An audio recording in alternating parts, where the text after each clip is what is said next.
अष्टम अध्यायाचा कथासार श्री स्वामी चरित्र सारामृत। या अध्यायात शंकरराव नामक जहागीरदारावर आलेले संकट आणि त्यांना स्वामींकडे येण्यासाठी मिळालेला दैवी संकेत वर्णिला आहे।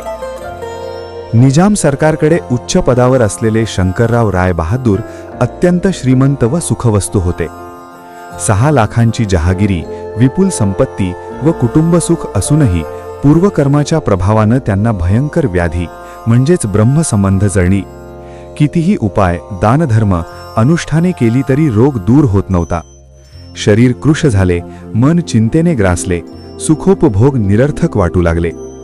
शेवटी त्यांनी श्री क्षेत्र गाणगावपूर येथे जाऊन दत्तसेवा करण्याचा निर्णय घेतला। तिथे त्यांनी 3 महिने अनुष्ठान केले। एके रात्री त्यांना स्वप्नात दृष्टांत झाला, अक्कलकोटास जाऊन स्वामींची सेवा करा, तेथे तुमची व्याधी दूर होईल। तरीही प्रारंभी त्यांनी तो संकेत दुर्लक्षित केला। पुन्हा स्वप्नदृष्टांत झाल्यावर त्यांनी त्याचा स्वीकार केला। शंकरराव पत्नीसमवेत अक्कलकोटात आले। तेथे त्यांनी पाहिले की संपूर्ण नगर स्वामी भक्तीने न्हाऊन निघाले आहे।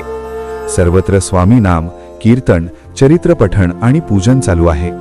नरनारी स्वामींच्या चरणी प्रेमभावाने अर्पण करीत आहेत। अक्कलकोट वैकुंठा समान वाटू लागले। या अध्यायाचा मुख्य संदेश असा आहे, संपत्ती, मान सन्मान असूनही कर्मफळापासून सुटका होत नाही। खरी शरणागती आणि संत कृपेनेच दुःखातून मुक्ती मिळते। दैवी संकेत ओळखून श्रद्धेने योग्य स्थळी गेल्यास कल्याणाचा मार्ग खुला होतो।